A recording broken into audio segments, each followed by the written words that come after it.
Good evening, wonderful people, great Biafrans, lovers of freedom, our Ududuwa brethren, and very soon the freedom fighters that will emerge from the Middle Belt. I welcome each and every one of you to this very special broadcast.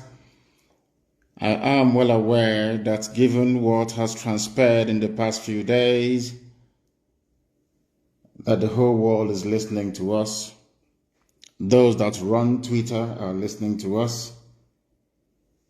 Even those that run Facebook as well, they are listening to us this very evening because we are broadcasting live and direct to the entirety of humanity on a multitude of platforms. We are live on Twitter, believe it or not. We are broadcasting live on Twitter. We are live on Instagram. We are also live on YouTube. We are live on FM in Biafra land. We are live on IPOB Community Radio. We are live on Radio Biafra app. We are on satellite. We are on Biafra television and a whole host of others. I am also on my private Facebook page. I do not want to advertise it too much because if I do, believe you me, they will do all their best to try to shut it down because Facebook in Nigeria is in the pocket of the tyrants and the pocket of the bullies, in the pocket of the Fulani Janjaweed. And that is the reason why we must do everything humanly possible within our powers to ensure that the whole world listens to what we are saying because our message is unmistakable. It is very, very clear. It is about the restoration of the kingdom of heaven upon the face of this very earth for which we owe no soul an apology. Good morning, good afternoon, good evening, and good night to some of you. Wherever you are in the world, as long as you have an internet-enabled device, you ought and should be able to listen to us. And please, I welcome you this very evening from where I am. Endeavor to welcome other people as well, especially your friends, your family, those that you wish were born elsewhere but not in the damnable contraption called the Zoological Republic of Nigeria. The time now is exactly 8 minutes past 7 p.m. in the sacred land of Biafra, and by the same number of minutes past the top of the hour, regardless of where you are, I welcome all of you this very evening, morning, noon, or night, depending on where you're listening to us from. My name is Mazi Nnamdi Kanu. I lead the largest mass movement on the face of this very earth, the nightmare of the Janjaweed. Here we speak the truth, the whole truth, and nothing but the truth. Incontrovertible, of course. Sometimes controversial, admittedly so, but incontrovertible truth. That is what we preach on this very noble platform. I am sure right now in Abuja, everywhere is at a standstill. If you go to Asorok now, most of them are on Bicodin. Some of them are on ibuprofen. Some of them are on painkillers. Some are even taking hard drugs, I'm telling you the truth. Because they cannot fathom, they cannot understand, they cannot comprehend our tenacity, our determination, and our doggedness. They understand that very clearly. I am the director of Radio Biafra and Biafra Television, and by the very special grace of the Most High Elohim in heaven, a servant of the wonderful people of Biafra. We have gone past the stage of lamentation. We no longer lament. They kill us, they invade our homes, they do everything humanly possible to dehumanize us. But we are carrying on regardless because we are, quite frankly, unstoppable. They are incapable of stopping us. That is why this evening, regardless of where you are, you must participate. Get your pen and your paper ready. If you're a Janjaweed, you get your chalk and your slate. Because this evening we are going to lecture, we're going to teach, we're going to enlighten, we are going to bring knowledge to you. And if you are discerning, if you are the discerning type, believe you me, you ought and should be able to learn a lot this very evening. Morning, noon, or night, depending on where you are. This very broadcast is going out to the whole world. Everybody is listening all over the world. Heads of governments are listening. Social media giants are listening. Everybody wants to hear what we have to say. It is a gospel, a message given to us from heaven itself, and we must preach it to the living. First of all, before we proceed, you must understand that we are in a season of prayer with intermittent fasting now and again. We are reading the book of Psalm from number 1 to 150. Today is our 7th day, and I am going to pray my prayer this evening as it is customary for us to do on this noble platform. And I'm going to pray the prayer of David from the book of Psalm, chapter 7. And I will pray in English because a lot of people are listening all over the world. I mean, a lot. Millions are listening all over the world. And I want them to follow our proceedings this very evening. Very, very critical, very, very important that we do so. O Lord, my God, the creator of the heavens and the earth, we take refuge in you. Save and deliver us from all that pursue us. Because if you look away from us, they will tear us apart like a lion and rip us to pieces with no one to rescue us. Because the world is against Biafra for no reason. We are hated, we are despised for no discernible reason. Only thee, O Lord God Almighty in heaven, is our Savior, not man. You must come to our rescue. Because you are our Lord and you are our God.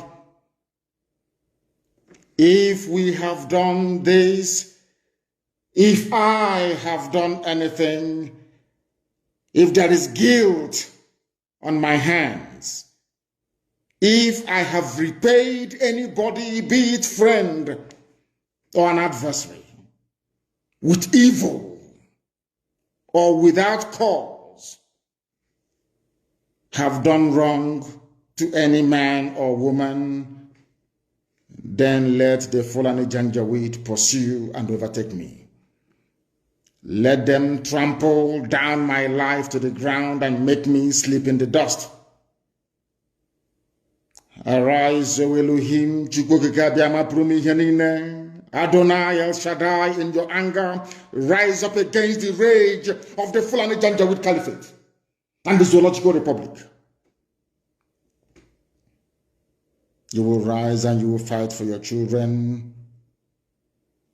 You will awake, O Heavenly Father, Lord God Almighty, the creator of the heavens and the earth, the owner of the universe, for you must decree justice. Let your children and all men and of goodwill gather around you while you sit on top of your throne in the highest of the heavens, the habitation that only thee can ever occupy. Only you, O Heavenly Father, will judge the people. You will vindicate me. O Lord, you will vindicate IPOB. You will vindicate your children of Biafra according to our righteousness, according to our integrity. O Most High, bring an end to the violence of the wicked. Bring an end to Fulani Janjaweed violence in our land. Bring an end to their abductions. Bring an end to their kidnappings. Bring an end to their extrajudicial slaughter of the innocent. Bring an end to their forced conversion of Christians into Islam. Bring to an end their mediocrity. Bring to an end their senseless feudal rule. Bring to an end their evil and their deception.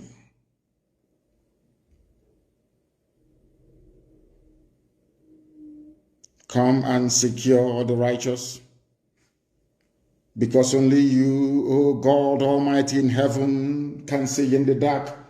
Only you know the hearts of men. You are our shield. We have nobody. Between 67 and 1970, the whole world ganged up and fought against your children. We did not steal anything from anybody.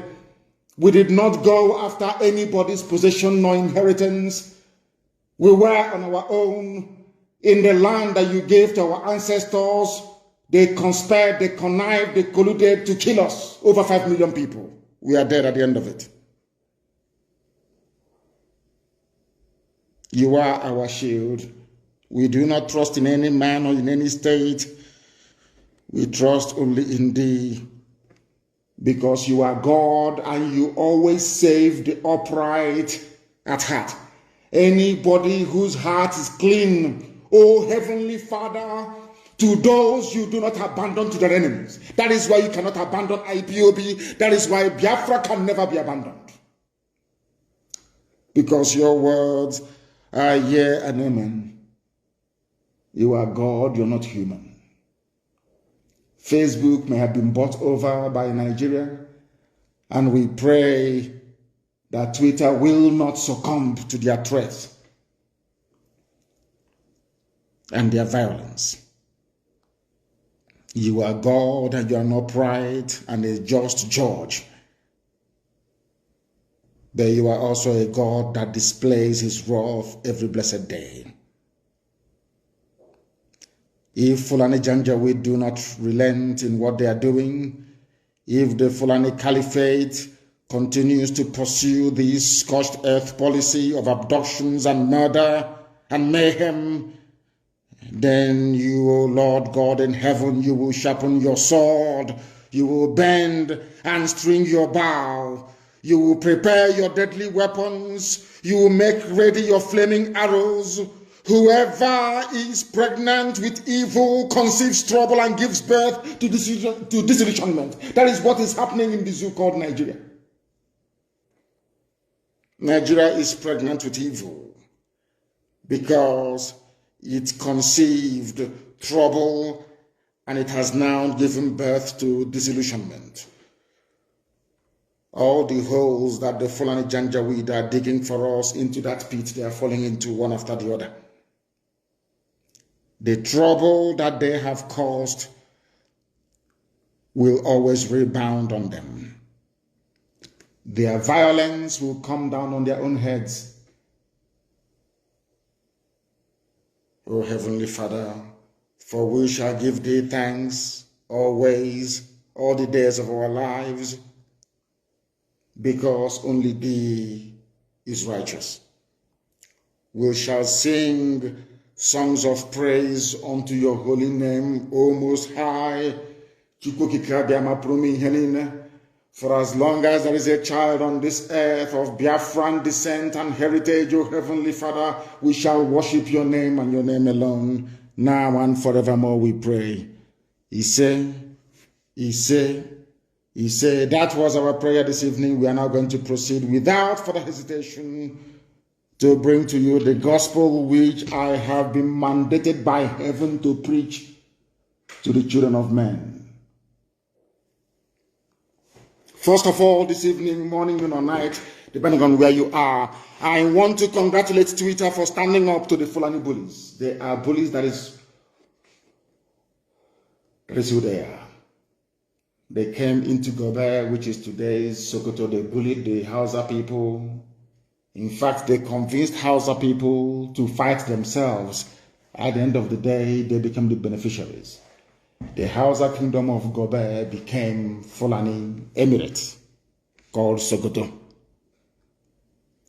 Facebook, I must say, capitulated. Facebook came to Nigeria, made their headquarters in Africa, if I'm not mistaken, or is it West Africa, in Nigeria, and proceeded to receive huge sums of money. The entire staff of Facebook in Nigeria are under the payroll of the Ministry of Information and Culture. They are all compromised. Facebook capitulated because of money and threat from the dead dictator that the Fulani cabal are now ruling in his name. Therefore, I say to Almighty God, thank you very much that Twitter chose Ghana instead of Nigeria, because sometimes I imagine what would have become of Twitter had they made their headquarters in Nigeria. By now, I am sure Lai Mohammed, the entire Fulani Caliphate, awash with vast sums of money, would have bribed the entire staff of Twitter, as they did to Facebook. And their mission, rather than being one where thoughts and ideas are shared over the social media, they would have gone straight on into censorship and restriction, the same thing that Facebook is now doing today in Nigeria. Because Facebook's mission today is to stop free speech and every article that is critical of the government of Nigeria. That is why, or that was why I tried to argue yesterday with some of my people that the Attorney General of the Federation of Nigeria, Malami, ordering the prosecution of offenders is not only laughable, but it is the height of unforgivable idiocy. Before we came on air, my good friend Fanny Kayode and a few other people like Obi Ezekwesili and ex-governor of Ekiti, Fayoshe, they tweeted and damned the consequences, because Twitter ban in Nigeria cannot be effective because it is not backed up by the full weight of the law. It is an executive pronouncement. It does not have the backing of the law. This evening, Nigerians must understand that they do not understand the law. But here we are going to teach you how to understand it. Malami said he was going to prosecute offenders. In other words, if you tweet, you'll be prosecuted. But all the Buhari support group, all the Janjaweed spokespeople, they are still on Twitter tweeting. That is the double standards of the Fulani. When we say that, Lai Mohammed will say, oh, Nnamdi Kanu is spewing hate speech. It is not hate speech. All I'm trying to do is to highlight the double standards of the ruling Fulani Caliphate. Because Fulani Caliphate are the people, they are the people ruling Nigeria. There is no Buhari, that is the fact of life. You can deceive yourselves all you like from now till the kingdom come. The truth of the matter is that Buhari is dead, buried in a shallow grave in Saudi Arabia. That is the truth of the matter. Sue me anywhere if you like, but of course not in the zoo court, because anyway they're on strike. I want to ask Malami, under which law of the Federation of Nigeria are you banning Twitter? Under which law? Are you now saying that executive pronouncement by whoever is the head of state or the president of the zoo becomes law? Is that what you're trying to imply? If that is the case, then that means you don't understand what Montesquieu went through in order to put to paper his treatise on separation of powers. It means you did not go to school. You're not an AGF. It means, of course, you're a quota lawyer, so you know nothing. Under which law, I asked the Fulani Janjaweed, including those in Asarok, because I know Buhari is not there, so maybe I will address Garba Shehu, Femi Adesina, maybe El Rufai, running the show from Kaduna, and of course, Malami. And what's his name again? Their so-called secretary to the government, or chief of staff. What's his name again? The man from Kwara State. I don't know his name. I want to ask these people, Nigeria has three ways of making laws. The one in the Constitution of Nigeria, the one that they make at the National Assembly, and any judicial pronouncement in a court of law. These are the only three means by which any law can come into existence under the current jaundiced democratic rule that you have in Nigeria. So I'm asking them, where is it in your 1999 constitution or any statute of state that using Twitter is a crime? I want somebody to please try and tutor that very janjaweed, the Attorney General of the Federation of the Zoological Republic, called Malami, that an executive directive is not a law binding on the people. That is something some of you don't understand. When they say, come and register for NIN, all of you run and register for NIN, go and do BVN, do BVN. It is not backed up by the weight of the law. Therefore, it is not binding on everybody. I give you a very simple example. Remember most of the laws, that most of the executive decisions that were taken by Donald Trump, how quickly they were reversed, and in most cases, some courts said they would not even uphold it. It was turned down. It is not binding on the people. It is an executive decision. It is not a law. You can't wake up in the morning and say, oh, I am banning Twitter because of that. Nobody should use Twitter. Are you mad? Who are you? If Nigeria does not want Twitter in their territory, all they need to do is to go to the National Assembly and pass a law or a bill saying we no longer require the presence of Twitter in our land. That now becomes law, punishable by whatever thing that the law courts may deem fit. Only then will the use of Twitter be prosecutable. You cannot prosecute somebody based on executive fiat. It is not done anywhere in the world. But because they are bullies, they do not understand the niceties of the law. Therefore, any instruction by those claiming they are Buhari or the Attorney General of a Buhari to arrest and to prosecute Nigerians still using Twitter is null and void, because there is no law criminalizing the use of Twitter. And nobody, no president in a democracy has the prerogative to make laws by virtue of his or her pronouncements. It is not done anywhere in the world. That is why you have a democracy. But of course, some of you in the cow republic, you don't understand what we are talking about. Some of you are not learned enough to appreciate what we are discussing this evening, or this very gospel that I'm bringing to you, but that is the fact. You can be a president. You can issue directives, but you do not make the law. That is why you have the National Assembly. That is their job. Once they make a law, that law now becomes binding on everybody. That is how civilized people behave. You cannot ban anybody. There is no law in the zoo criminalizing the use of Twitter, and whoever claims that he is Buhari cannot make any laws. He is an executive or the head of the executive branch. Their job is to implement and execute the laws. The duty of the courts is to interpret the law. I don't even know if these elementary government is, if people are actually aware of it in Nigeria. I'm not even sure that people are aware of this very simple fact. The policy of this administration in the zoo to suspend Twitter's operations in Nigeria is not law. It is a policy.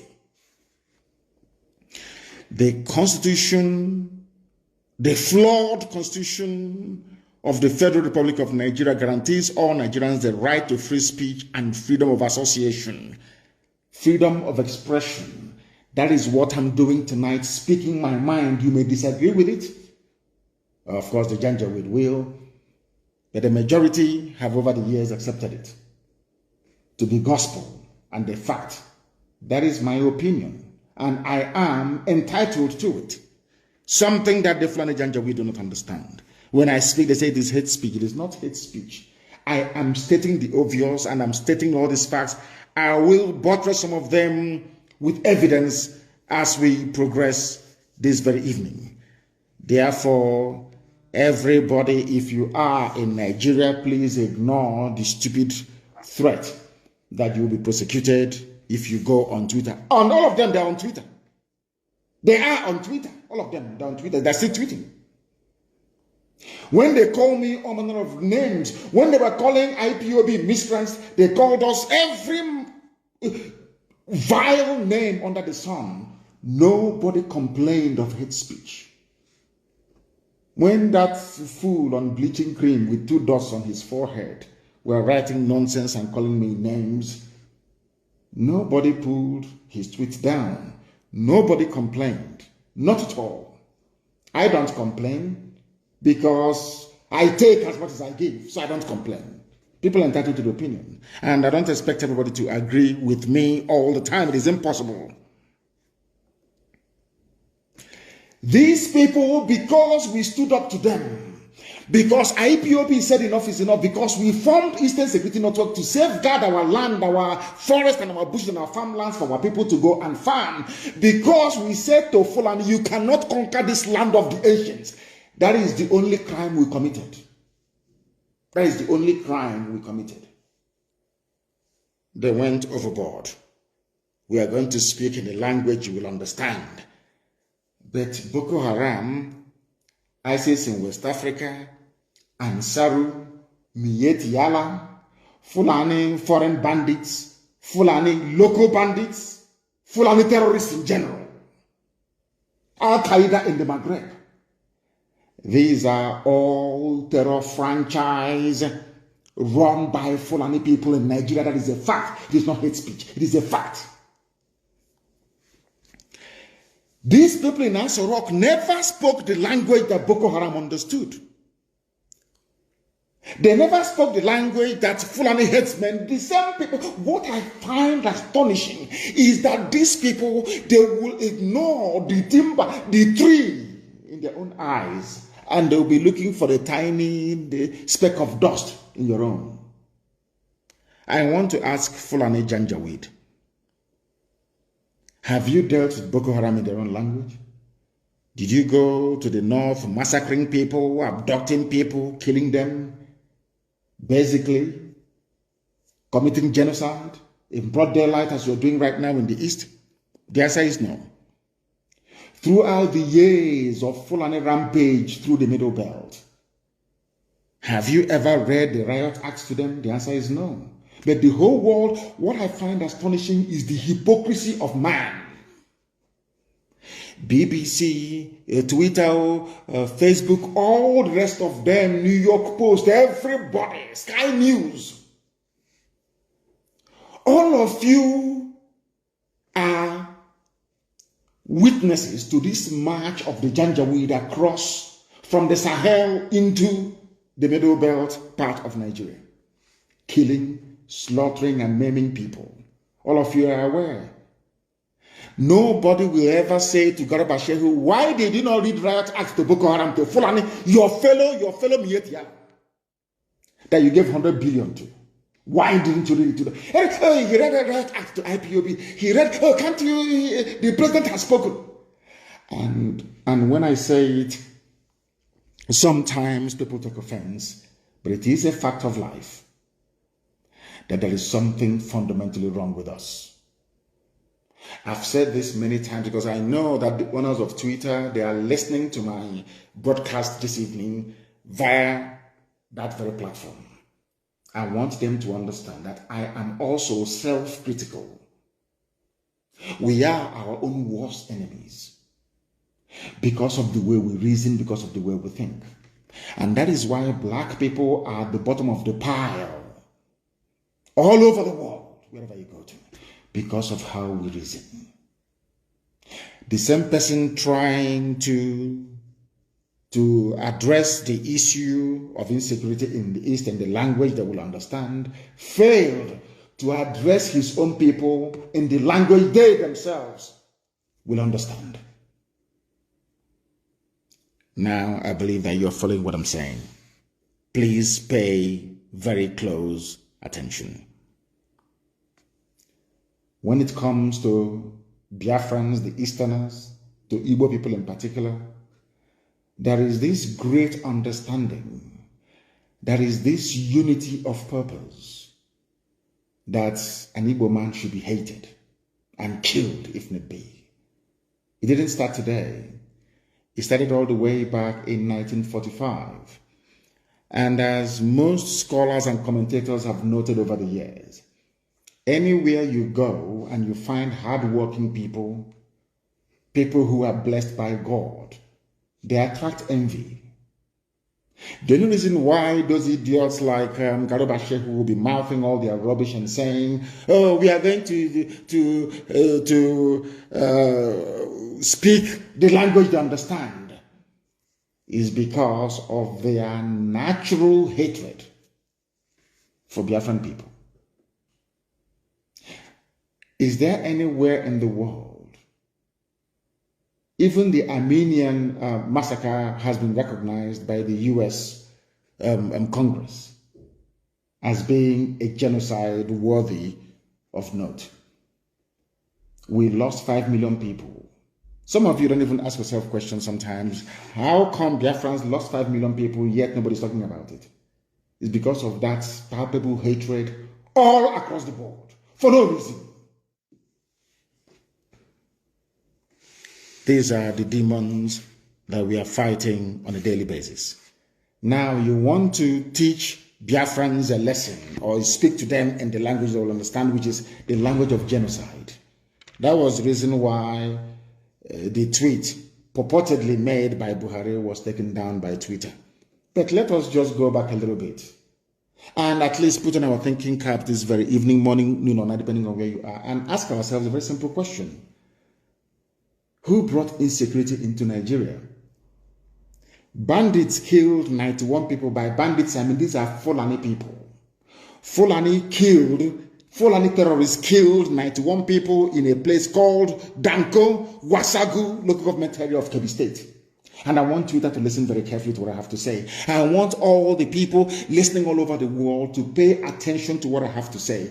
The same people threatening to go and unleash genocide and mayhem in the East, in their own backyard, their own people, those referred to as legitimate stakeholders in the government, or should I say the governance of Nigeria, Miyetti Allah, we are busy slaughtering 91 people in Kebbi State.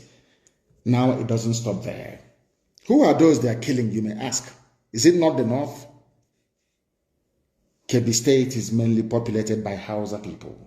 The Fulani people are killing Hausa people in Kebbi State. They are killing the Leona people. They are killing the Busawa people. They are killing the Dukawa people. They are killing the Dakakari people. They are killing the Kambari people. They are killing the Gungawa people. They are killing the Kamuku ethnic nationality in Kebbi. Are you listening to me? Later on, I will tell you why they're obsessed with dividing us. Southeast, South, Niger Delta, Igbo, and other rubbish. Because in the North, I'm telling you the truth, they are not one. Forget all the rubbish. Because what the Fulanis did very cleverly was to emasculate the political, economic, and social space within Nigeria. All the, should I say, media outlets in the North only have one agenda: to trot out the Fulani narrative on a daily basis. Daily Trust, Premium Times, NTA, Channels Television, to an extent AIT.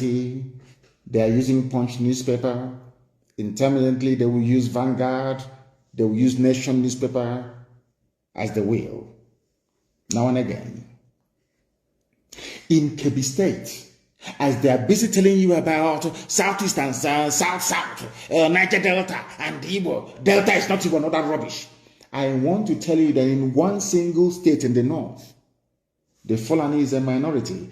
And in that place that the Fulani people are a minority, they have gone on and killed 91 Hausa people. Are you following what I'm telling you? They have killed 91 Hausa people. You will not hear anybody ever. If it is anywhere else, they'll say, oh, they're killing Fulani. What is happening to Fulani? But Fulani went into Kebbi State, which doesn't belong to them, and killed 91 Hausa people. This happened 2 days ago. In fact, basically on Saturday, very early morning on Saturday, it happened yesterday, to be honest, the 5th of June. The police command in Kebbi State on Saturday confirmed that bandits, they don't want them to be called terrorists. Because once they're called terrorists, Boko Haram, ISIS in West Africa, Al-Qaeda in the Maghreb comes to mind, and Saru and Yetiala will come to mind. So you know what the government of Nigeria did through Lai Mohammed, their Minister of Information? They said to media houses, do not call them Fulani terrorists anymore, just call them bandits. So that way the eyes of the people and the attention of the world will be deviated or deflected away from the real identity of these murderers and killers. It's a very simple strategy. Maybe it was Britain that advised them to do that. Maybe it's Katrina Line that advised them to do that. I am telling the whole world only yesterday, as they were shouting about Southeast insecurity, we are going to kill, we'll bring in the army, we'll land aeroplane, we'll bomb everybody. In their own backyard, this same government is aiding and abetting the Fulani slaughter of Hausa people. It's here now, it's not very clear. Bandits kill 91 people in Danko, Wasagolo, confirmed by the police. And who confirmed it? The public relations officer, the PRO, his name is DSP Nafiu Abubakar. He confirmed the figures and said all the victims were killed in 8 different communities in the local government area. He said 8 different communities. These are Fulani people killing Hausa people. Telling you the Hausa Fulani. That is why I keep wondering, I keep asking Nigerians all the time, what is in your brain? What sort of substance is in your brain? Is it the white matter that God created, or is it something else that is there? As they have now corralled all the media houses in the zoo to focus on the East, Fulani are busy killing Hausa people. They'll come out and they'll say, oh, we are Hausa Fulani. But behind closed doors, they are slaughtering Hausa people. It is here now. Go and ask the DSP Nafiu Abubakar of Kebbi State. He is the public relations officer of the police in Kebbi State. He confirmed it. According to him, the command has so far recovered 88 bodies and dispatched a detachment of operatives to maintain law and order in the affected communities. There is no bombardment. Like all? No, not at all. Because they are all the Fulani, they know what they're doing.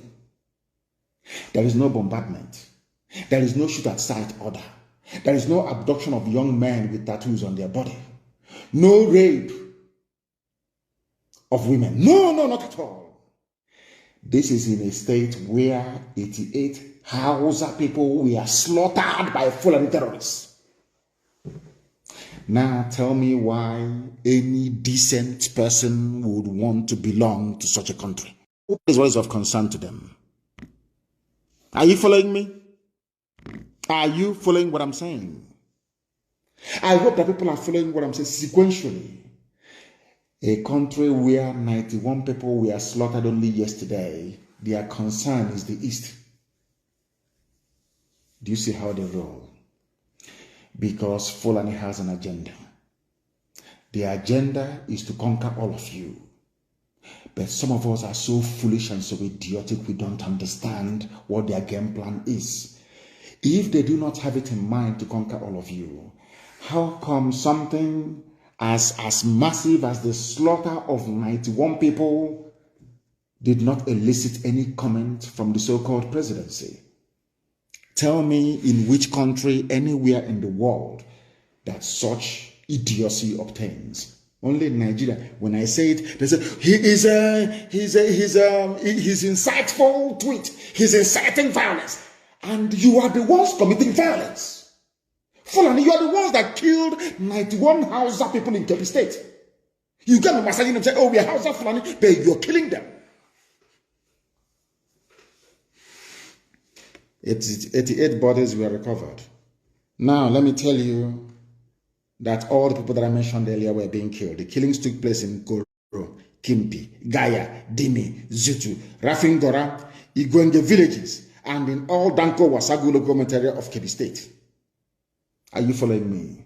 Now, the question that Twitter, I'm sure you people are listening to me this evening. The question you need to ask Lai Mohammed is this. Who killed those people in Kebbi State? What is their identity? Because any time anything happens in the East, it's ESN, IPOB, ESN. You even find the Yoruba newspapers.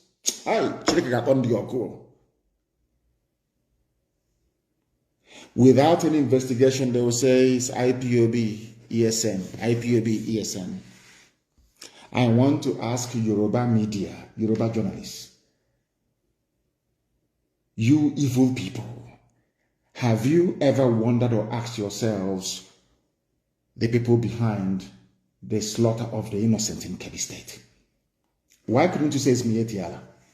The way you quickly say it's IPOB, it's ESN. It is that hatred. It is in your bone marrow. You cannot get rid of it. I am not talking about the freedom fighters we have in Yoruba land. I am talking about their journalists. Journalism from Yoruba land is pure venom, designed to paralyze your thinking faculties and to render you useless. By the time they are done with you, Fulani will just walk you over. I want to ask Yoruba newspapers, how come you are saying it is bandits that kill people in Kebbi State, whereas anything happens in the East is ESN, IPOB? Why? Do you see why I hate Nigeria? Do you see why I agitate for Biafra? Because you hate me for no reason, for speaking the truth. That is the only, you hate me for no reason. Then why should I not seek a country of my own? Given the level of hatred you have towards us. Daily Trust newspaper will be somewhere in Kaduna. Something will happen maybe in Okigwe, and he will write it is IPOB ESN. He has never been to Okigwe before. I want the world to listen to what I'm saying, to understand the level of hatred directed towards Igbo Biafrans especially. To all Biafrans anyway. The other ones, they are treating them as if they are normal, but of course they are not. Fulani killed Hausa people. The same newspaper is writing Hausa Fulani. Hausa Fulani. I want to ask the whole world tonight, who are the people responsible for the killing of 91 Hausa people in Kebbi State? The answer is Fulani. And they know that they are terrified to write the truth. They are terrified to speak the truth. That is why I cannot be in the same country with you people. You people are evil. You are evil. You see evil and you support it. You keep your mouth shut. You want Tinubu to be president. And you are paying dearly for these mistakes you're making. As we proceed, I am going to bring to the attention of the world the damage that Yoruba journalism has done to Yoruba people. I will prove it tonight. On this noble platform, what we preach is the truth. You may not like it, but if you go back and reflect upon everything that I say, you will come to the realization that it is the truth. The whole truth and nothing but the truth. You may not like the way I deliver it. I give you that. I'm not too bothered about it. But ask yourself this question: is Nnamdi Kanu speaking the truth? This evening, am I preaching the truth or not? Why is it anytime something happens without proper investigation, it is IPOB or ESN? But only yesterday, all of you in the zoo called Nigeria, you reported the massacre that took place in Kebbi State. My simple question tonight is to Punch newspaper, to Nation newspaper, to Vanguard, all the rest of you that are basically trotting out the Fulani narrative every blessed day. I want to ask a simple question. Who are the perpetrators of that heinous crime in Kebbi State? Once you answer it truthfully, you will now understand why I am pursuing a sovereign state of Biafra. Because all of you are hypocrites. I want also, Twitter, are you listening to me? Because they want to listen. Like Muhammad told them, go and listen to him. You hear his hate-filled speech tonight, and you ban him on Twitter as they bribed Facebook to try and suppress my page. And Twitter, you're listening. My happiness is that Twitter is owned by a white man. And white people are more objective when it comes to issues of this very nature. I don't want to go into the background of Mark Zuckerberg. That will take care of itself in time to come. But I'm sure that the owner of Twitter is a white man. So he is bound to be objective, at least. I want to also let the whole world understand what is happening in the north, in Fulani-controlled northern part of Nigeria. The core north, I call them the Arewa, the Janjaweed frontier of the north. What is happening? Do you know that Islamic leaders who are Fulani people are abducting Hausa people who are Christians and forcibly converting them to Islam and forcibly marrying them off to whoever that wants to take a Hausa Christian bride? Are you aware of that? No, you're not aware of it. Because some of you erroneously think that in the north they're all Muslims. Is that what you're thinking? No, you're wrong. Islam is in the minority in the north.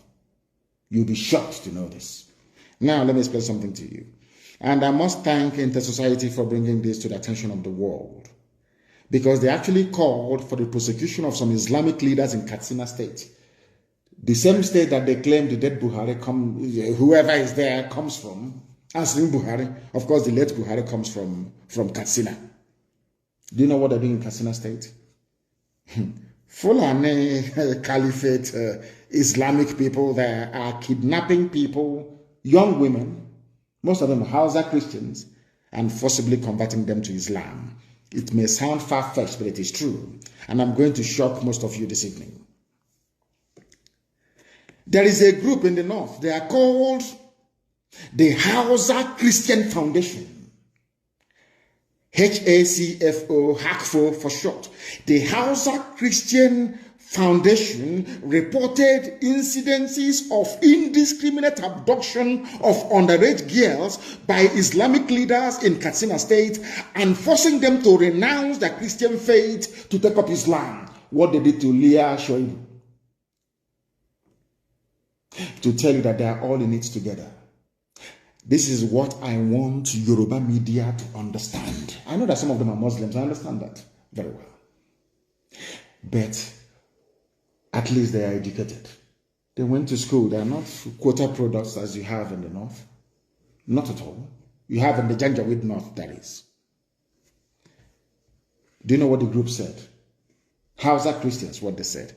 The Nigerian government must sanction the Katsina Islamic leaders for indiscriminate abduction and forceful conversion of scores of Hausa Christians, especially girls of underage, to Islam.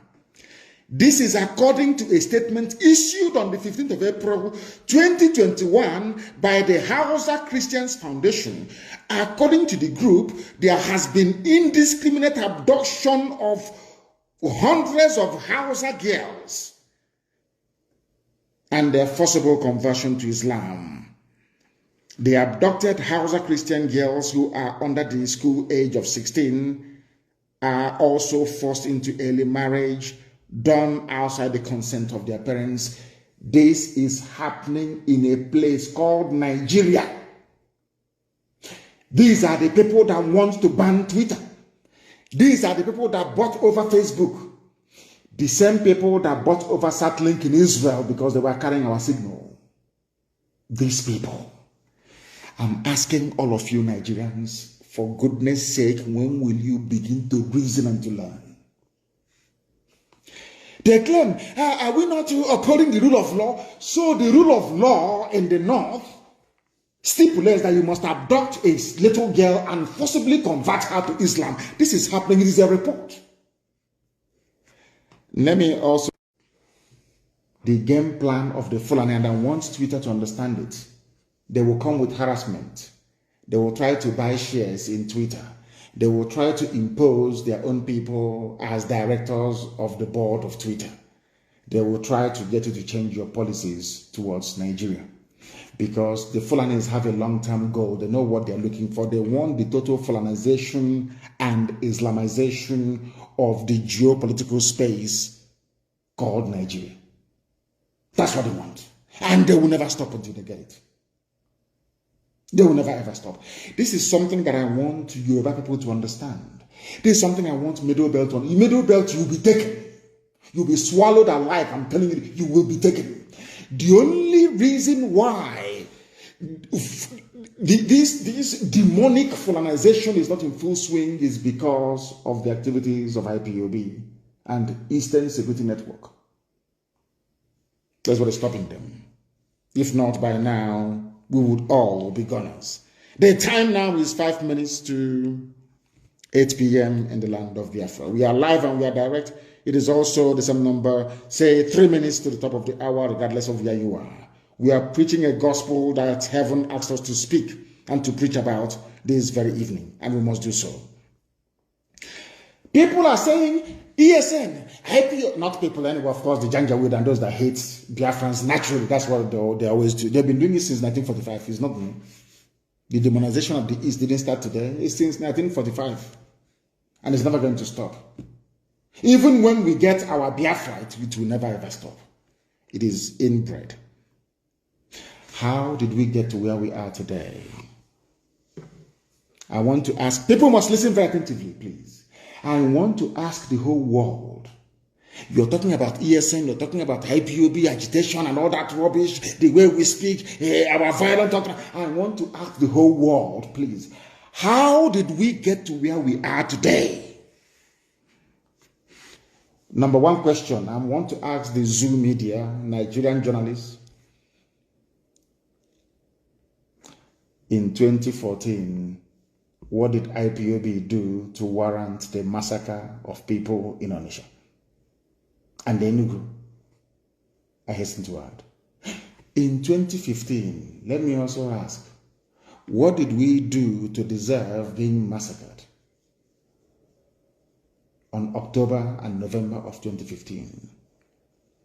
People talk about Nigeria as if it is one normal country or nation. No, it is not. Nigeria is a gangland. It is run by gangsters, basically, masquerading as politicians. This is something that Twitter must understand. The world must understand it. It is a fact. Let me ask you. You see the Shia people, Shia Muslims of El Zagzagi. What did they do to deserve to be massacred in Zaria? Were they violent?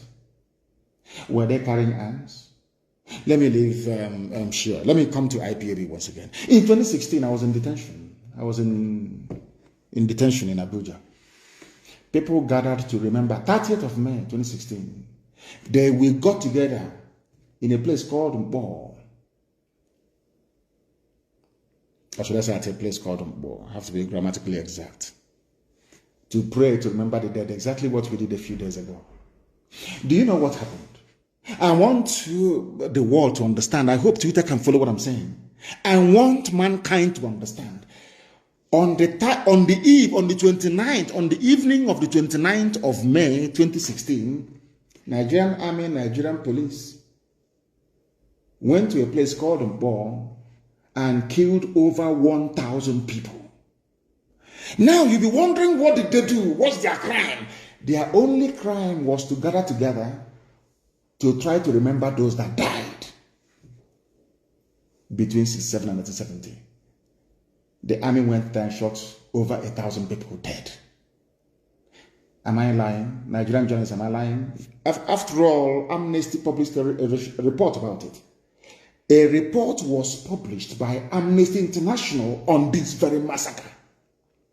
I want to ask everybody then, was there any ESN, any arms anywhere? Was anybody carrying any guns or anything of that sort? It's only the flag. You shot people dead. Have you all forgotten? You zoo people, have you all forgotten what you did in 2016? Let us go to Aba. If you doubt me, go and look at the clip, and I want it everywhere tonight, please. The clip of that Al Jazeera journalist interviewing the late dead Buhari when the idiot was still alive. You know, sometimes I want to sound statesman-like, but it's not possible. I'm dealing with animals in a zoo. How can you wear a suit and you be playing with monkeys? It's not possible now. You'll get dirty. So it's better you take off everything now and be naked like them and be swimming in the mud. Isn't that the best thing to do? Sometimes I come on air and I want to sound very statesman-like, but it's not possible because we are dealing with vagabonds, to be honest with you. Why did I call them vagabonds? Listen to my reasons, please, before you castigate me. Those you massacred at Mpo in 2016, what did they do to you? Were they violent? Were they armed? Those that you criminalized for asking for self-determination, do you know that it is a deliberate policy of the Nigerian state with their neo-colonial handlers to be calling us secessionists? Sky News published an article a few days ago and called Sky News in the UK called IPOB a secessionist group. New York Post made the same mistake. Reuters, everybody calling us secessionists. Now, I want to ask them a simple question. Why is it that you don't refer to Scottish agitation for self-rule a secessionist movement? Oh, because they are white. Okay, sorry, I do apologize. They are white. What do we know? We are black monkeys. We know nothing. Nicola Sturgeon can agitate for a separate homeland for the Scottish people. Sky News will not call it secessionism. New York Post will never ever target a secessionist movement, neither will CNN. But because in Africa, Biafrans are asking for the same thing that Scottish people are asking for, you now tag them secessionists. This is what is called very sublime racism. If you don't know, I will teach you and you will know. In Europe, it is called ethnic nationality. In Africa, it's called a tribe. For a reason. I'm asking the whole world this evening, why is it that Nicola Sturgeon, the leader of the Scottish people, asking for Scottish independence makes her, they don't even have a name for her. If I ask for the same thing that Nicola Sturgeon is asking for, Nnamdi Kanu becomes a secessionist. How did we get to where we are today? Go and publish, please, everybody publish that very interview. I think it was Denise that was interviewing the late Buhari then. We were praying in Aba, National High School in Aba. Twitter, are you listening to me? Before they ask you to ban me tomorrow morning. So you want to understand why we are upset, why we are angry, why we address Nigeria as a zoo. I'm not telling you the reason why. Or should I say the reasons why. We gathered in Aba to pray. National High School in Aba to pray. These your newfound friends now, Nigerian police, they came, they opened fire and killed people. And I want to ask the Nigerian police that kill people, those playing inside National High School in Aba, were they carrying any guns? It's a simple question. Ipazi is that the governor of Abia State. All those people you shot dead, were they? In fact, they were even running away, you're pursuing and killing them. You packed some of them, you thought they were dead, and you put them in a pit along Aba Iguacha Expressway, and you poured that seed on them. Luckily, one person survived that very ordeal. I hope that Yoruba journalists are listening to me tonight. I hope you're listening very carefully and attentively. You want to understand why we're upset? I'm not telling you why we're angry and why we want Biafra. You thought they were dead. You shot so many people dead. You packed their bodies and dumped them in a borrow pit. In order to make their identification impossible, you poured acid on them, on their faces, to disfigure them. True or false? We have a survivor of that very ordeal, and his plight was well publicized. I even think that CNN even carried the news at some point.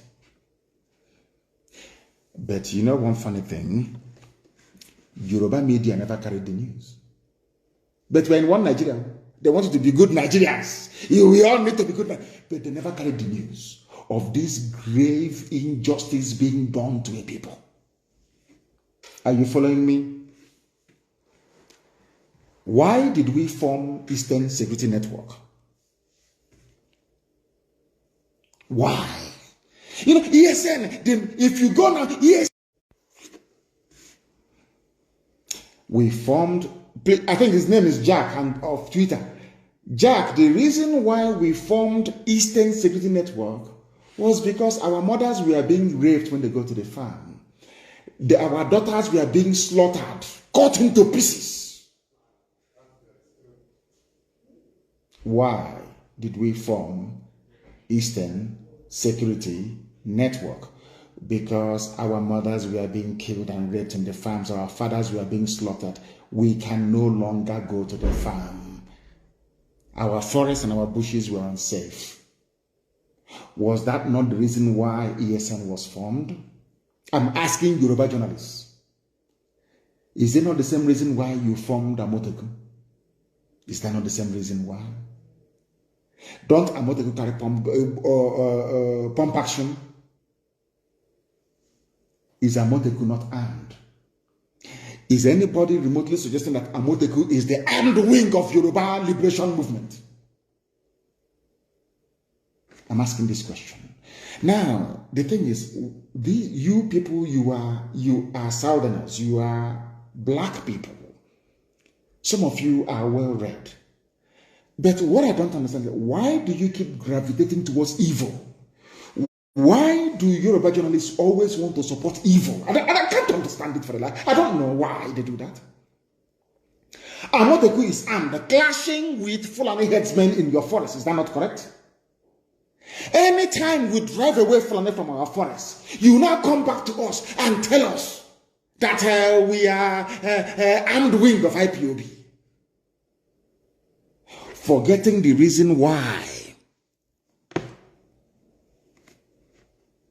we formed it in the first place. What is happening in Oyo? There is massacre going on in Oyo. I'll get to that later on. Do you know my happiness today? Miyetti Yala opened their mouth and said, we are no longer in the southeast. That's what they said. And our people keep forgetting those for these terrorists and murderers to leave our land. It is Eastern, it's because of Eastern Security Network. That's the reason why. In case you don't know, IPOB made it possible. Do you know that it is only in the east, in Biafra land, that Miyetti Allah openly confessed and said, we no longer have a presence there in the whole of Nigeria. Only in Biafra land. Do you know why they said it? Because we drove them away from there. Eastern Security Network drove them away from there. Do you understand? They said, but insecurity has persisted, despite the fact that we are no longer in the east. This is Miyetti Allah, the fourth most deadly terrorist group in the world, in the whole world. And I want Twitter to understand what I'm saying tonight. The fourth most deadly terror group in the world is Fulani headsmen. According to the Global Terror Index. Go and Google it. The only place Fulani said we are no longer moving our cattle, raping and killing people is on Biafra land. And which people made it possible? Who are the ones that made it possible? Intellectual man, who made it possible? I'm asking you. Something that all of them couldn't have done.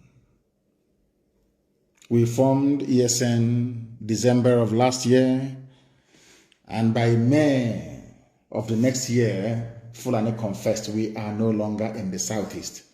Now tell me who is there killing people? Fulani soldiers, Fulani policemen, Fulani DSS. Because we defeated their foot soldiers, Miet Yala, they got upset. That is why you are seeing this level of disproportionate deployment of soldiers and police in the east. Fulani is upset. They have taken over parts of Yoruba land. they are comfortable.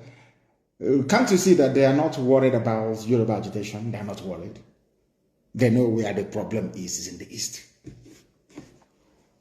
Are you following me? They are not in our forest, so if we find them, they are gone. They cannot be there, and they understand it. Fulani must know that we are more stubborn than they are. The only reason why it seems sometimes that Fulani, they have the leeway is because the Yorubas are afraid of them. Yoruba, not the Sunday Igbohos of this world, they are very brave. Not the Ghanaians of this world are very brave. Fani Kayode, given what has been, very brave. Fayoshe, a very brave man. Yinko Dumakin, my late friend, a very brave man. And of course, Paya Debanjo, very, very brave. When that man speaks, I want to borrow him and bring him down to the east. Paya Debanjo. They have brave people there. But the rest, I don't know. I have no idea. Today, what they are doing by attacking Twitter and buying over Facebook, they want to change the narrative. The Fulani Janjaweed, they want to change the narrative. Every blessed day, they want the world to believe that we in the East are the aggressors, that they are just the victims. And I want the world to ask them a simple question. Who were the sponsors and founders of Boko Haram? Who are the sponsors and founders of ISIS in West Africa? Before then, who are the founders and sponsors of Al-Qaeda in the Maghreb? Who are the sponsors of Ansarut? Who are the sponsors of Fulani headsmen in Miyet Yala? Who are the sponsors of even the foreign bandits that I'm talking about? How many terror groups have I named for you now? All exclusively Fulani owned. Yet, their focus is in the East. I want the world to understand something today because all of you are listening. Nobody hates the police or the army anywhere in the world. But I need you to understand something, that in Nigeria you don't have an army. What you have is a fully Fulanized terror machine in uniform. A gang of murderers in uniform. That's all we have. I'll prove it to you later. We are not going to allow the Fulani to change the narrative. That is why they're upset. They have managed to subdue everybody else in the zoo, apart from IPOB and ESN. They cannot, and they know they cannot. It doesn't matter how many people we lose. We don't care. We keep going. I lost my mom and my dad, and we are still marching on, aren't we? I lost 28 men, very close. We are still marching on. I lost a cousin at Ako to Nigerian army. We are still marching on. We are not going to stop. So you understand it very clearly. Now listen to me, please. The reason why anytime you see them, hey, POB, what they are doing, they want to break the country. The elders must rise up and speak. All those fools. Let me tell you something you don't know. We are the way we are because you made us so. Your hatred for me is what conditioned me over the years to react to you the way that I'm reacting to you, because you are evil. Nigeria is an evil entity. Very, very satanic. You want to change the narrative. It's IPOB, they're the aggressors. I saw some women, was it yesterday? Give them their Biafra. We don't want to look at murderers calling other people murderers. Can you believe such nonsense? The Fulani leaders, you cannot win. You cannot defeat IPOB.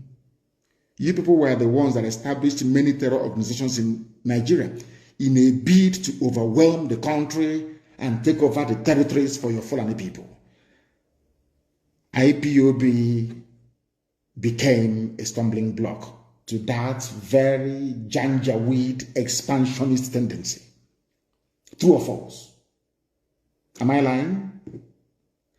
You were ruling Nigeria before, doing everything you like, controlling NNPC, controlling the seaport, customs, everywhere you ever. Now, finally, because you felt that you've subdued everybody else, now you can now march on with your foot soldiers into the east, because you've taken over Yoruba land, of course. So I know that very well. You came and we said no. You can't come into this land to take it. Come and do your business and go. You said no. Now, because we defeated Mietiala, you now brought in police and army with official uniform, official badge to come and kill people. And I also want to remind Twitter, because they are listening. Twitter, please. Do you know that in the Nigerian army and police there are terrorists there? Are you aware that Nigeria actively recruited terrorists, killers and murderers and rapists, and gave them army and police uniforms? Are you aware of that? How can anybody, Yoruba journalists, how can you people in your infantile stupidity refer to Nigeria as having an army or Nigeria police? Or where are those terrorists that they conscripted into the Nigerian army and Nigeria police? Where are they? People without shame, where are they? I'm asking you. Fulani, you want to change the narrative? Of course not. They want to put the blame of insecurity in Nigeria on IPOB. Can you believe that? Can you believe these people? Can you believe them? Can you believe these people? And luckily, as God will have it, they are slaughtering themselves in the north. But IPOB securing the east are the ones to be blamed for the insecurity in the east. There is a clip I want everybody to play, please. Who opposed them opened his mouth and said, I invited the army to come into Olo. There was nothing happening. Fulani, who opposed them gave Fulani land in Olo to do Ruga, Fulani settlement. And we said no. We drove the Fulani murderers and terrorists away. Who opposed them now invited his friends, his masters from the north, to bring in their army and heavy machinery into Olu to kill us. That was how all these things started. All of you have forgotten. Black people in this UG, black, you have all forgotten the Genesis. The same way that all of you that are blaming Boko Haram is a terrorist group, Boko Haram, what they're doing. That when Nigerian police were busy killing their leader and killing everybody else, all of you were just there drinking Fradununu. Or doing betting on Chelsea versus Man U, or Liverpool versus Man City. Nigeria army and police will go out and commit atrocity upon atrocity. All of you will be there, you keep quiet. Any day, those people out of anger rise up and retaliate. All of you baboons and monkeys without writing rubbish. Do you know why? Because you have no conscience, you have no soul, you're a black person, you are the embodiment of evil. It's the truth. I don't care who bans whoever or whatever, I don't give a toss. I must preach the truth. Black people are wicked. By nature, very wicked people. That is why you forget the atrocities that your police and your army always commit. You forget. In a twinkle of an eye, you forget. Our army, our police. Now listen to me very carefully, please. You are blaming ESN, whereas it is the same Fulani terrorists masquerading as headsmen that are responsible for orchestrating all the insecurity in and around Nigeria. Fulani, you have Boko Haram. Fulani, talking about insecurity in the east. Hey, whereas 91 people were slaughtered yesterday they were killed yesterday. You have the gut You people have no shame. You have the guts to stand up and be talking about insecurity in the East. And you're a senator from Kebbi State, or Kebbi, whatever they call it. And 91 of your constituents were slaughtered. You didn't see it. You're talking about East. Fulani, who formed Boko Haram. Fulani, who formed ISIS in West Africa province, ISWAP. Fulani, who formed Miyetti Allah. Fulani, who formed Ansaru. Fulani, who formed these headsmen and bandits you claim are foreign.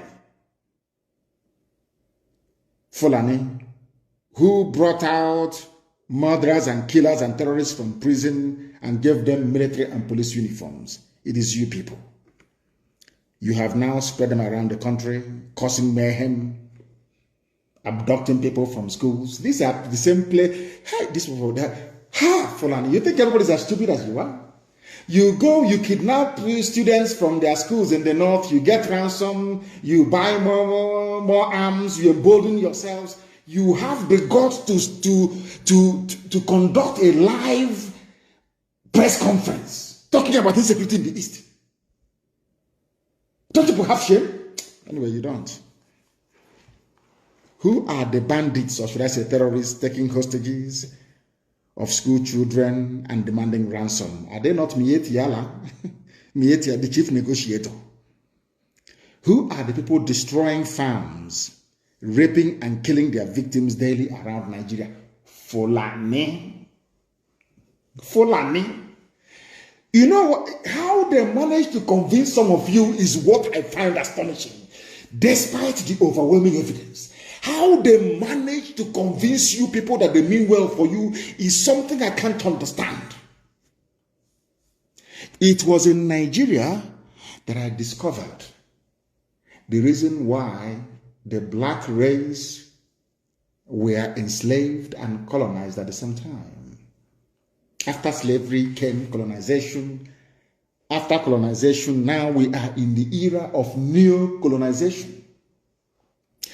If you want to know why a black man is easier to control than an animal, come to Nigeria, you will see it. You see, Punch newspaper is a Yoruba newspaper. Tribune is Yoruba. Nation is Yoruba. In fact, most major newspapers, they have this Yoruba leaning because most of them are based in and around Lagos, including Sun, Vanguard, all the rest of them. Unbelievable. They know that their forests and their lands have been taken over by the Fulani. The journalist writing their rubbish for Punch newspaper, he cannot go back to his village. Most of them in Ogun State are refugees in Benin Republic. The person, you will have the guts to come on national television to talk about insecurity in the East. Whereas your fellow Yoruba people, they are in Benin Republic as refugees, driven away by Fulani. But because I said that no Biafran will go and dwell in a refugee camp anywhere, instead we all perish. You are calling me the instigator of insecurity. Let me tell my Yoruba journalists one thing they don't understand. If we had behaved like you people, by today we will have Biafrans in Ambazonia as IDPs.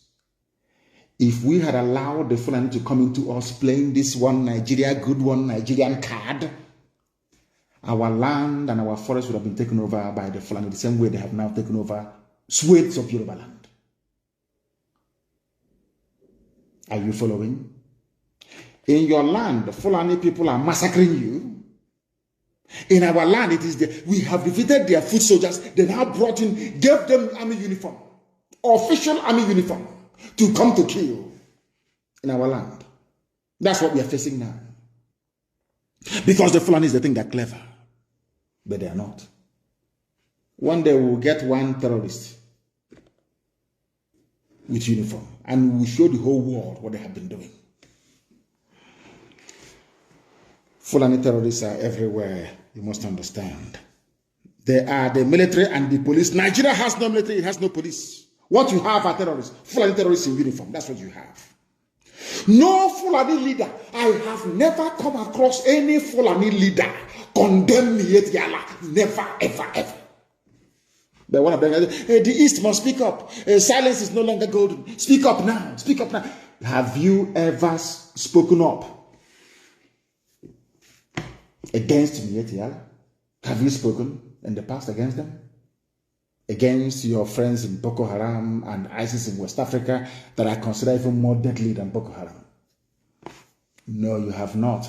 But you want Eastern leaders to rise up and speak against those that drove away your terrorists from our forests. Does that make any sense to you? Of course not.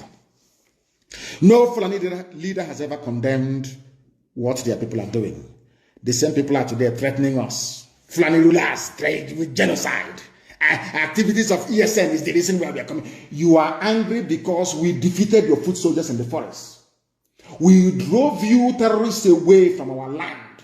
That is why you're upset. Once in a while, you give them uniform, army uniform to come and kill people. That's all you do. Any day we respond now, we capture them or we kill them, you run to Twitter. Can you see they are killing Nigerian soldiers and the police, our security architecture? But you cannot speak the truth by telling the whole world that these same people were once terrorists or are still all terrorists even till now. Do you understand what I'm saying? Do you see why we are agitating for Biafra? Why we don't believe in Nigeria? Why Nigeria will be destroyed beyond repair? Because Nigeria is a criminal enclave. It is not a nation, it's not a country. It's a place full of black people who cannot reason properly. It's as simple as that. Because if you can reason properly, please, you can see the handwriting on the wall. Who are the terrorists in Nigeria? Who brought insecurity into Nigeria? Is it not the Fulani? Without Fulani people raping and killing in our land, also one in case you have forgotten, Nimbo in case you have forgotten, in Ebonyi, in Cross River, in rivers, everywhere they were killing, pillaging, raping and looting. Have you all forgotten why ESN came? You have all cleverly forgotten. Black people, the COG. And they are so-called political elites. Everybody wants to be politically correct. Everybody wants to be politically correct. Everybody wants to please Fulani because of 2023. Because they control INEC, they control CBN, they control everything. Your political future. In fact, if they can put this on in power, what can they not do? All of you were there claiming, this is our nation, Nigeria, without shit. You people, you disgust me. Supreme Court of Nigeria imposed a ban on the people of Imo. A man that came forth during election. He was imposed. And they asked Supreme Court of Nigeria, where did you get all this number of voters, given the fact that INEC register doesn't tally with the figures you're pronouncing? And by law, the same INEC they claimed they met a few days ago, we are not happy. Our offices are being burnt. What is happening now is not good. The same INEC that you charged by law to conduct elections went to Supreme Court and said to the judges, the figures you're using, they are wrong. The judges said our decision is final. Hope Zadema is the governor of Imo State. And you want people to accept that rubbish? You must be mad. You must be mad. What we are doing is to teach the next generation how to defend their lives. ESN was born out of the need for self-defense. And we have done a very marvelous job. That even Miyetti confessed. Anywhere you see people claiming they are Fulani, these are terrorists that they brought in and gave them uniform to go and kill. That's all. To go and kill. And I want Yoruba media to listen to me very attentively now, please. You see, there's a prayer I always pray, and I will say it in Igbo language, the oldest language in the world.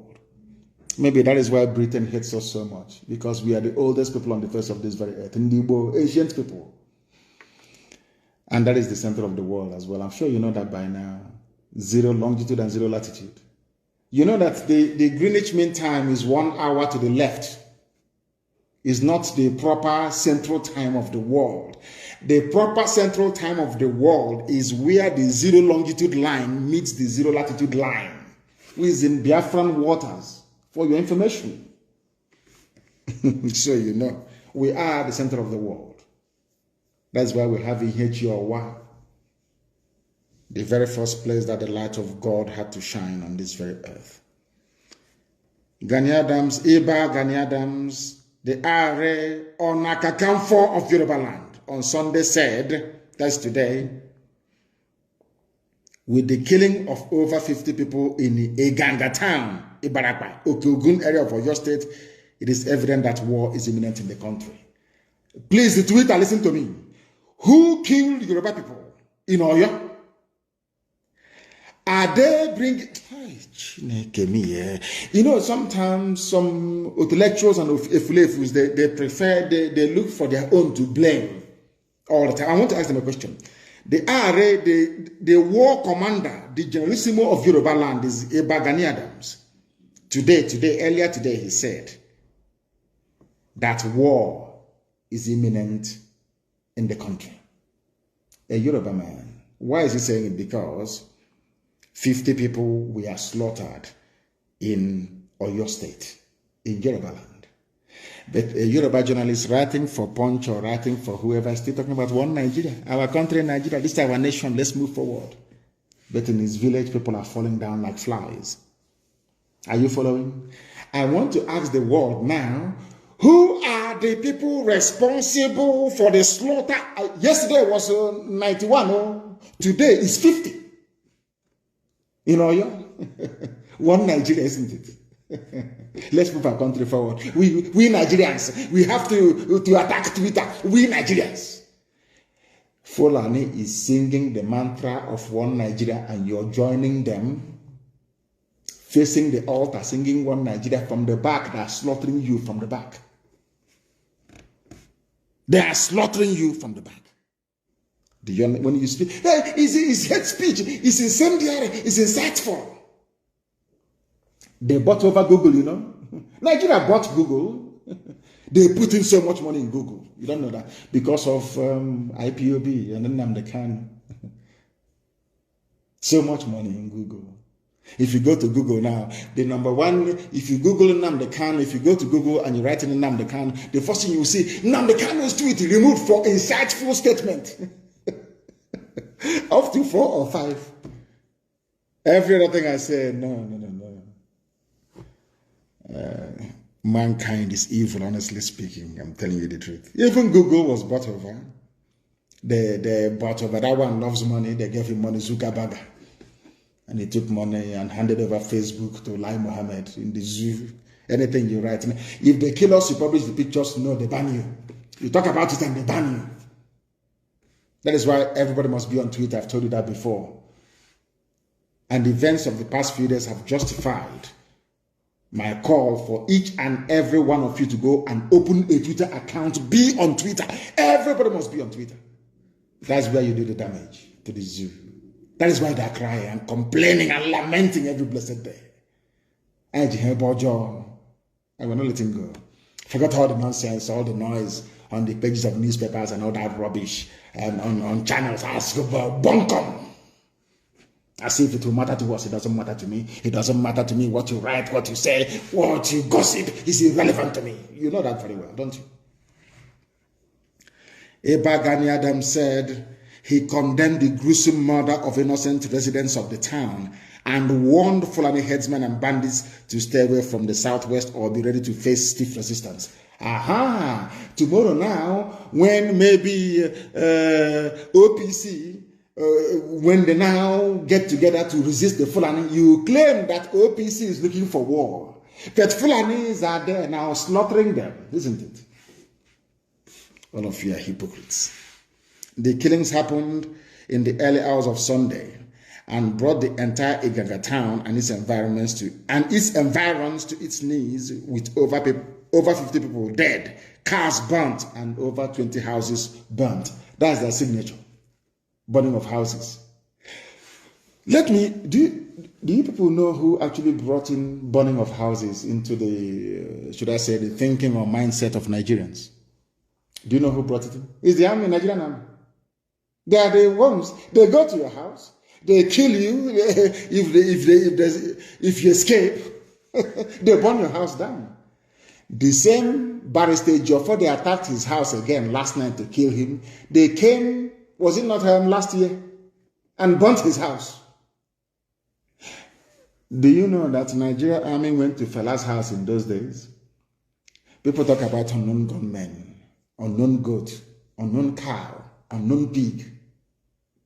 Who started the phenomenon of unknown? Nigerian government under Obasanjo. They sent soldiers to go and kill Fela and his mom. They went to Fela's house. After causing the death of the mother, of course, they burnt the place down. Nigerian army. They asked them, who did it? They said, unknown soldiers. All of you have forgotten. These are black people that don't read. You don't even know history.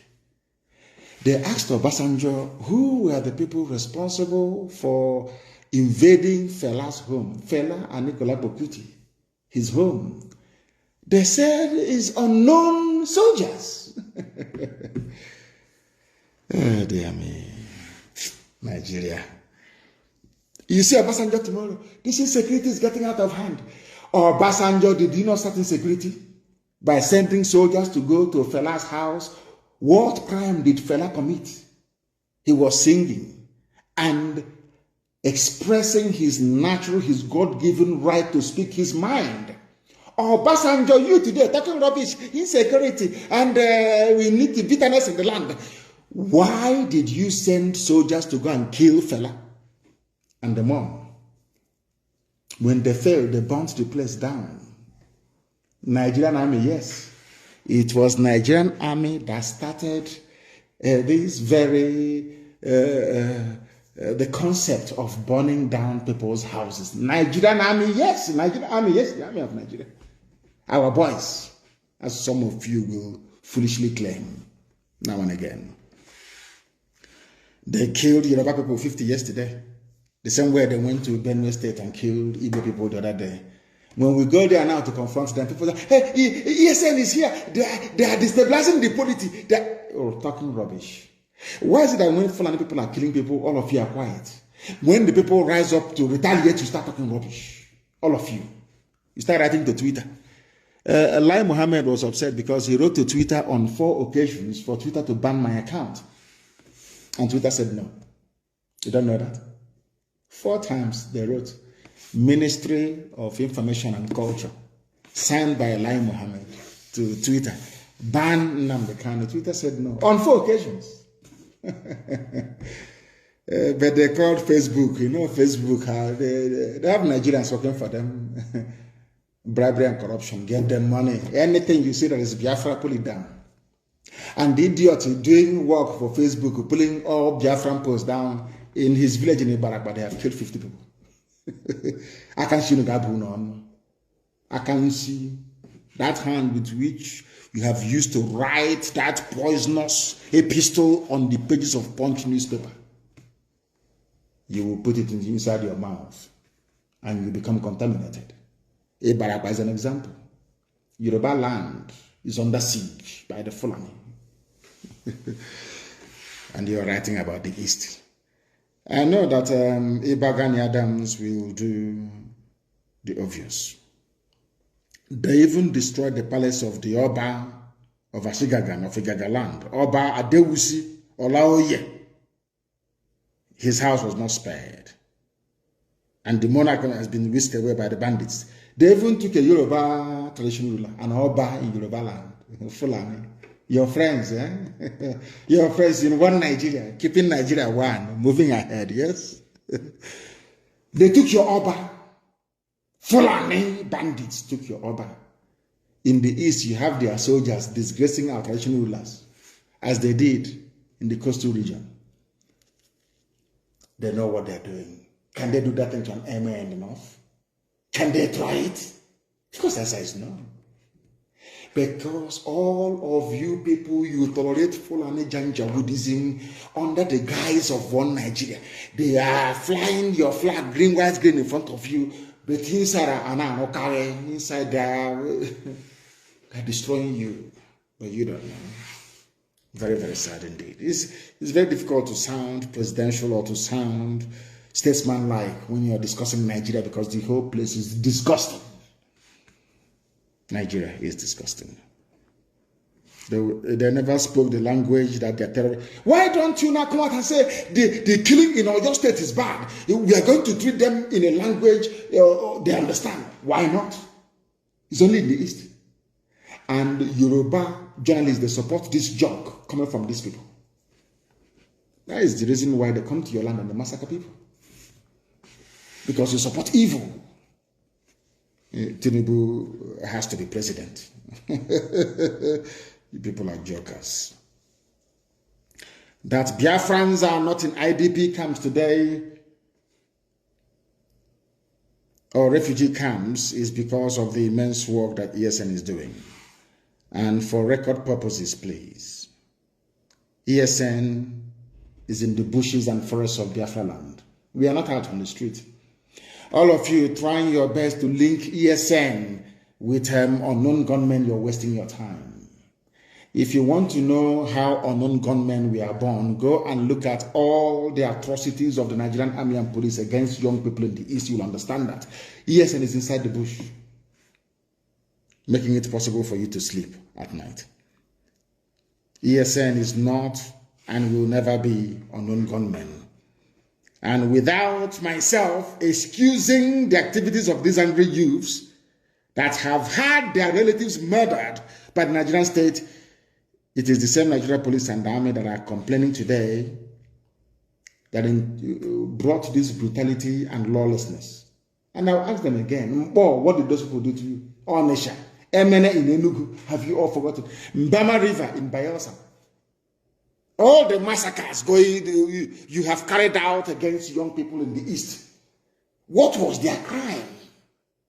What offense did they commit to warrant you to go to where they are praying and kill them? Nobody can answer that question. You think because you have money, you can bribe Reuters and bribe AFP and bribe Sky News and CNN and bribe Yoruba media and all that rubbish. You silence us, you are mad, you are insane, you cannot do it. There is something called the internet. Even if you ban us here, we go somewhere else. It doesn't matter, our message will keep going. Our message will keep going. Nigeria will buy over every company in the world, and our message will still be passed down to the people that need it most. ESN is not unknown gunmen and can never be. But we know how unknown gunmen started. Every day you kill people and you go scot-free. Today they have gone to a Joffa's house. They have shot dead a young man there today. When his relatives rise up tomorrow, pick up arms and start killing police, you start talking rubbish. You'll be talking jazz from your stupid, stinking Zoom out. You'll be talking rubbish. Nobody has condemned the killing of a young man in Barrister Joffa's house last night around 2:30 a.m. In fact, this morning, early this morning. Have you written about him? Now, the family of that boy will be asking, what did he do wrong? Did he commit any crime? So his crime is that he's in Barrister Joffa's house and you killed him. Tomorrow, when his brother or sister will pick up arms and start fighting the police, all of you, I don't know how to describe you demons. All of you demons will start talking your usual crap and rubbish. Zoo animals. They came to Joffa's house and picked up people for no reason. Now, Joffa is a barrister, registered with zoo courts and all the rest of it, doing his work as an attorney. What crime did he commit? What was his crime? I'm asking you. You want to kill him because he's Nnamdi Kanu's attorney. These are the people you want to be in the same country with. When they have an issue with you, they go and kill your lawyer. Look at Barrister Okorafor, that exposed the abduction, that exposed the genocide that took place in Obibo. They threw a hand grenade into the mother's car and blew the woman up. Okorafor went to go and bury the mother. They came there and they shot him as well. Luckily, he managed to escape with a bullet wound on his foot, his right leg. Are you aware of it? Tomorrow they say, our police are being attacked. Our army are being attacked. All that rubbish. When your army is busy attacking innocent people, all of you demonic animals in the zoo called Nigeria, you call... should I come on better? Next time you see Obasanjo, please ask him who brought unknown into the killings in Nigeria. He will tell you he did. Unknown soldiers going to Fela's house. Who burnt Fela's house? Is it Calcutta Republic or whatever it's called? Unknown soldiers under Obasanjo. That's Nigeria for you. They started insecurity. Fulani, this very regime of nepotism, this regime of backwardness, this feudal regime of mediocrity, they are the ones that started insecurity in Nigeria. Wicked souls. Wicked souls. Every time they deny. Let me tell you something about, Ahmed Gulag that was killed. Anyway, I'm not going to go into it because there was a man in the vehicle. He is an Ogoni man. An Ogoni man was with Ahmed Gulag in his vehicle. They don't do research, but we do. The Ahmed Gulag, the reason why they're killing everybody in the East. He was with another man riding in the vehicle. Where is that man? And I want him to speak publicly and tell the whole world what he told the police about the identity of the killers of Ahmed Gulag. There was a man riding, I don't want to mention your name. If you don't make a public statement within 2 days, I will mention your name. This man witnessed the assassination of Ahmed Gulag firsthand. And the man said to the police, he told the IG of police, the assassins were not Igbo. I want somebody to ask the police commissioner of Imo State to also ask the IG of police of Nigeria, did they get a first-hand account of what happened from a man that was riding in the same vehicle with Ahmed Gulag? Yes or no? It's a simple question. Zoo journalists, they are very lazy. I want them to go and ask the IG of police, was there any man riding in the same vehicle as Ahmed Gulag when he was killed?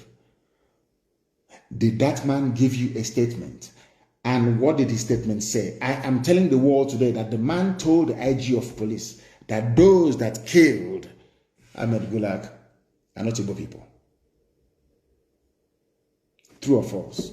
That all of you are busy writing rubbish. Daily Post, all these idiots writing junk. You think you want to stifle Biafra? You think you want to delay the coming of Biafra? You think you can stop Biafra from coming, but you're wasting your time. The more you write rubbish, the more your village is being taken over by Fulani people. Hausa people, remember when you used to be called Hausa Fulani? We Hausa Fulani, but Fulani, they went to Kebbi State and slaughtered Hausa people. But they didn't Hausa Fulani as brothers. We Hausa Fulani, but in Kebbi State, Hausa people were murdered by Fulani. You people don't learn anything. As I said, there is something wrong with the brain of black people, especially those of you from Nigeria. There is something definitely wrong with your brain. I'm telling you the truth. You are not normal. You can never be with the way you reason. I don't want to mention names. But that man, you must come forward to tell the world what is going on and to tell you how clever the Fulani think they are. You know, Britain helped them to suppress Biafra by denying Ojukwu access to world media then. Okay? They are secessionists. Says, you know, the Oyibo are very clever people. No? They are very clever, I'm telling you the truth. There are people in California, in America, called Cal Exit. They want California to break away from the USA. They are not being called secessionists. They block Quebecois in French Canada. Nobody's calling them secessionists because they are white. But a white man came to my land and formed a country for me without my consent. And I'm saying to the Yubo man, Betura, this thing you formed here is not with my consent. I want to leave it. He's saying I'm a secessionist. I should be killed. He is a secessionist. Kill him. Betura said I should be killed because I challenged him and I said, this thing you created here is not a country for me. I can't go to Europe to create a country for you, white man. Why must you come to Africa to create a country for me? And give me a very useless name, Nigeria. It doesn't make any sense. In fact, it's a racial slur word. He's telling me you are a secessionist. But Scotland wants to be free from England, and very soon Wales will join. Why is it that Scottish people are not called secessionists and the armies of Britain there slaughtering Scottish people? Why not? And then I realized they are white. That's the way it is. No wonder people put on bleaching cream. Sometimes when you look at black people, you know the way we reason is a bit strange. You can buy one unku cream and add bleach to it and be rubbing it on your body to be white. Because I don't blame them, to be honest with you. I just don't blame them. The way we reason is quite astonishing. Nobody can ask them. Punch newspaper that hardened the Yoruba or Fulani Janjaweed paper can never ask anybody. How come Nicola Sturgeon is not a secessionist? She's not being called a separatist. Why not? After all, IPOB is a peaceful movement. All we asked for was for a referendum. The same thing that Nicola Sturgeon is asking for.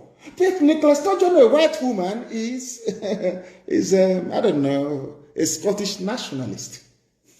Mazi Nnamdi Kanu is not a Biafran nationalist, but a secessionist. Because I was created by a white man. And who are you, black nigger, to say no to what a white man created? Who are you? That's the stage we are in right now. I like Michael Jackson now. I love his music. He was the greatest entertainer in the history of man. The best dancer ever. When Michael Jackson was bleaching his cream and straightening his nose, I didn't blame him. I never did. How can I blame him?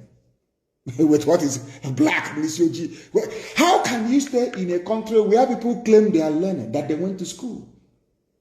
They brought in somebody who did Sharia, Alekali in a local Sharia court, and made him the Chief Justice of the Federation. And none of you are there. If I have a knife, I'll cut off. If it's possible, I'll just cut off my own skin completely. Cut it off. Black people, they make me sick. Because of the way we reason. We do not reason like human beings, I'm telling you the truth. And that is why I am upset. I am as upset as I am. Do you know that the same Punch newspaper, Punch, you know, I've been mentioning their name, you will hear what will happen to them. Punch newspaper.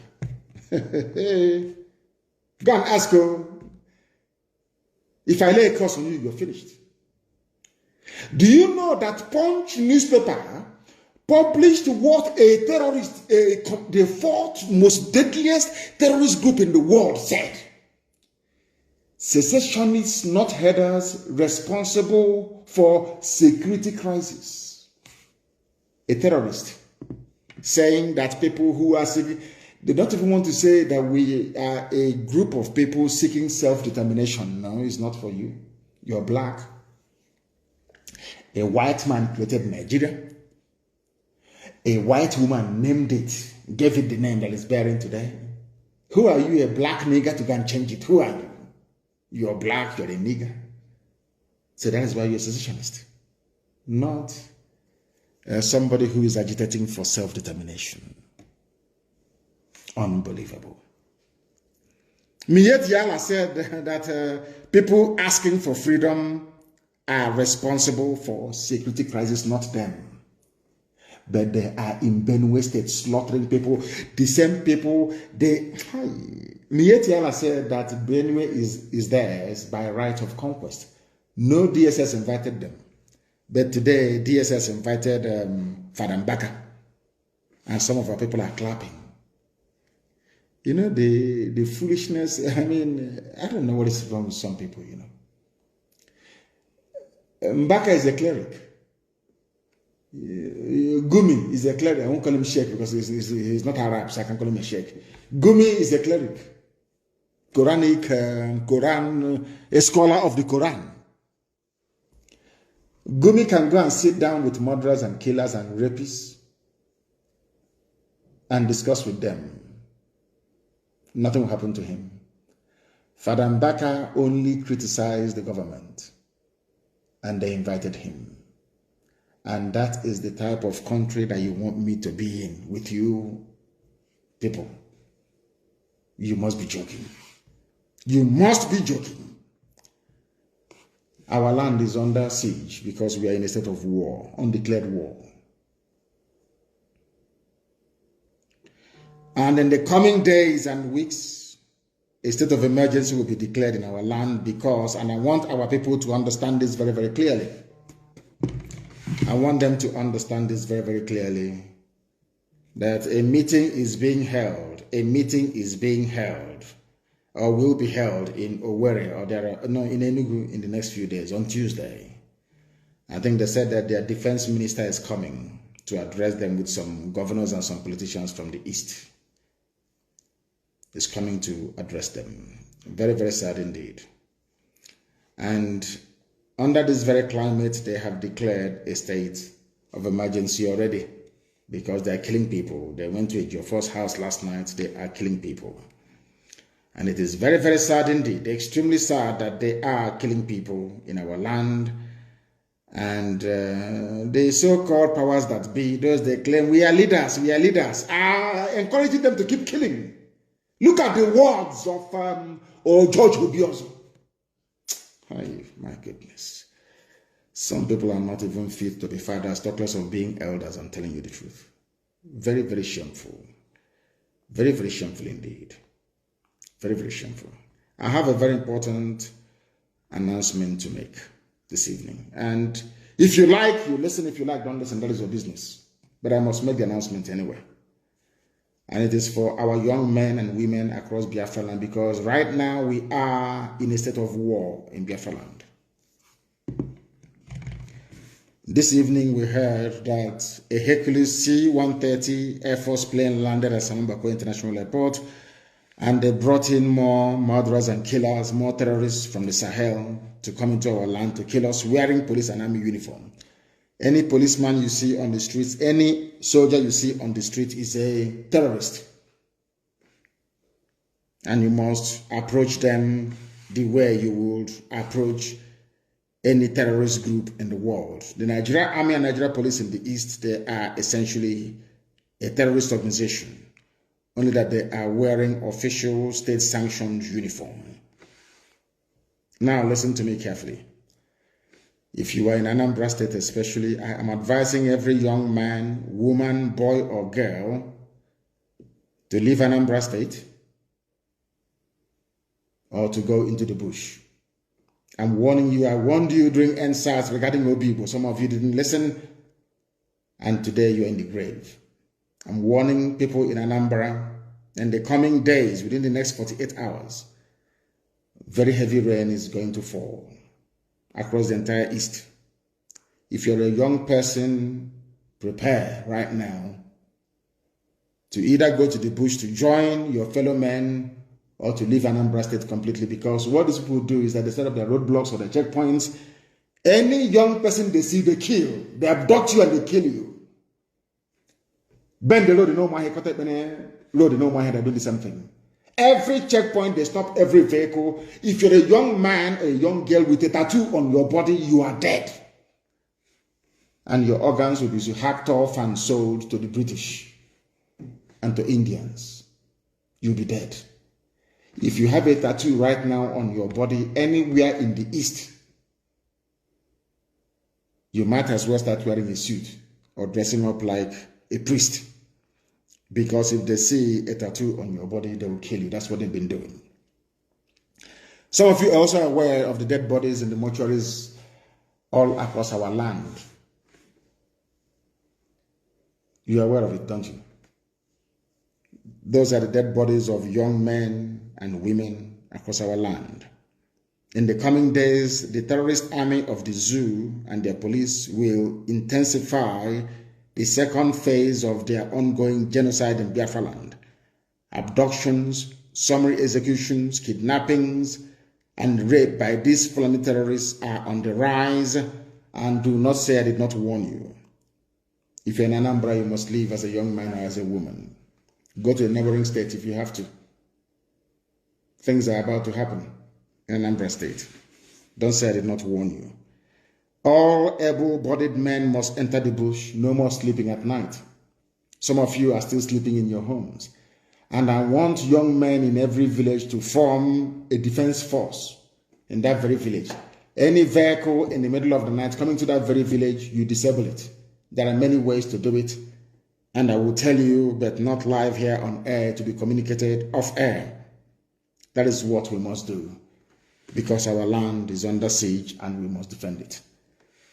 And with that, we have come to the end of our presentation this very day. And I thank you all for listening. And for those of you, the Twitter staff that are listening to us this evening, I want to tell you something that maybe the whole world knows, but Garba Shehu will not confess to knowing about, is this.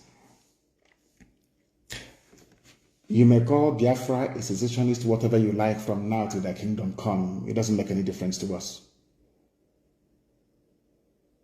Because to us, Biafra is not just a nation, it's not a country, it's not a home. It is our religion. The same way people die for Christianity, people die for Islam, is how we are dying for Biafra. Biafra is our religion. The sooner our enemies understand this, the better for everybody. We cannot give up. Biafra is our religion. Here on radio, Biafra is where we worship. Because Elohim is our God. I thank you all for listening this very evening. Until next time, from me, from here, it is good evening.